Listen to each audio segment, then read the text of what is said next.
Greetings of the day. Today I will discuss role of maxillofacial prosthesis in nasal stenosis and ear cleoid. My conference registration number is M203.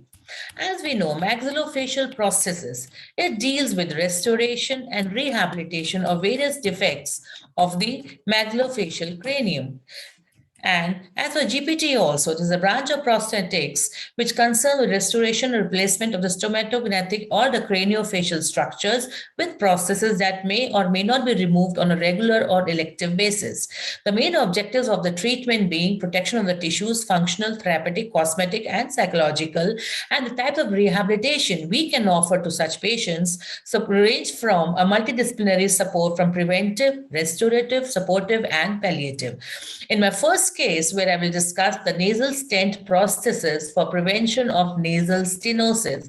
Stenosis may be congenital, iatrogenic, oncological, or various complications of cosmetic treatments and or acquired defect due to trauma, burns, effect. The nasal stenosis affects introduction in nasal aperture, reduced efficiency of breathing, asymmetrical nostrils, mouth breathing, inflammation of oral mucosa, and cranial growth impairment. Preoperative, actually, what I had, a 26-year-old patient was referred from the plastic surgery department, and he had a history of acid ingestion and resulted in nasal stenosis. When we examined the patient, the wound was healed with no sign of infection, so procedure was started on the same day. The treatment procedure where the patient was put upright on the dental chair and inner surface of the nostrils were coated with the petroleum jelly, and now we required a stent.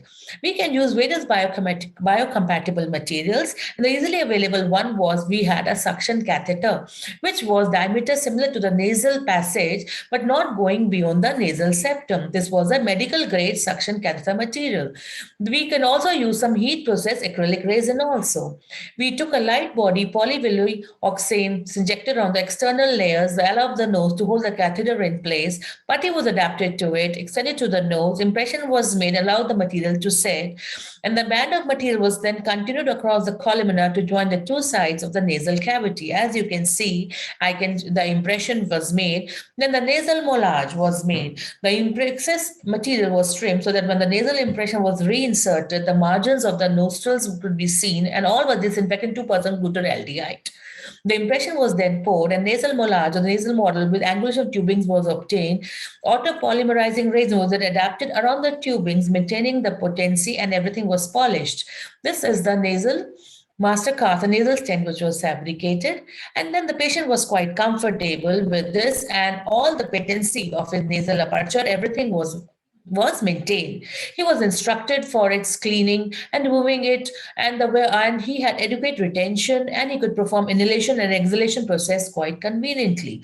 We know these can be retained with adhesives or mechanism including the anatomic undercuts or an external attachment. But Rodriguez also reported excellent results using composite oral graft without any nasal stents, and Hoffman and Jablon reported a case of nasal vestibular stenosis caused by obstetric forceps treated with mucosal graft from the hard palate.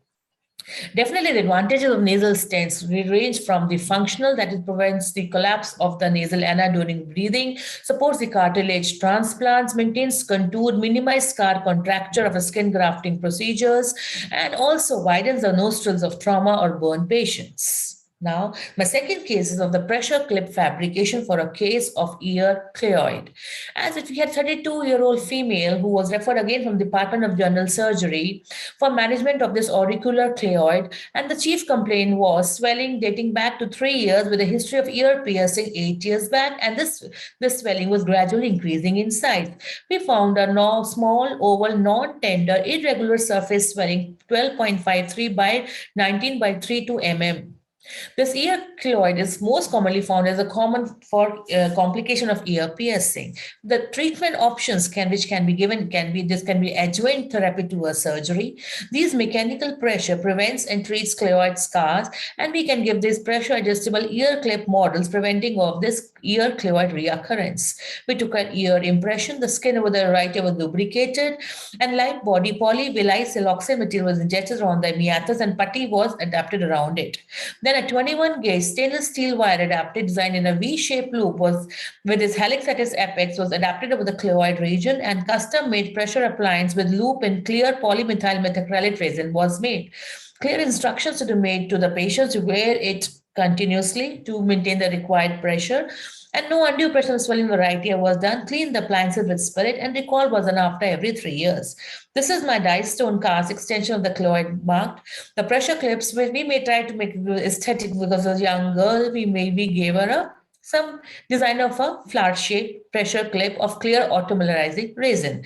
Thus, this is a pressure clip over the chloride, and this chloride was then markedly reduced after the patient came for a follow-up after 2 months. We all know the chloroids may develop from various skin injuries like burns, folliculitis, piercing, surgical procedures, and cause not only cosmetic but psychological stresses also. The surgical treatment we mostly avoid in high-risk cases. Conservative treatment mostly work in these cases, which is prevention of or use of pressure appliances. These pressure appliances produce tissue ischemia by decrease tissue metabolism, increase collagenase activity, especially release metalloproteinase 28 to prostaglandin E to 29 response to applied pressure, which will induce extracellular matrix remodeling and gradually leads to decrease in size and softening of the star. The patient was told that at least wear it 18 hours a day for 6 months, maintain hygiene, and we used to recall to monitor the pressure ulcers and make adjustment in the U loop to tighten or loosen the appliance. So, hence, in this case, this acrylic resin pressure clip was fabricated, reducing the size of ear chloride, applying the pressure gradually. Thank you very much for your patient hearing.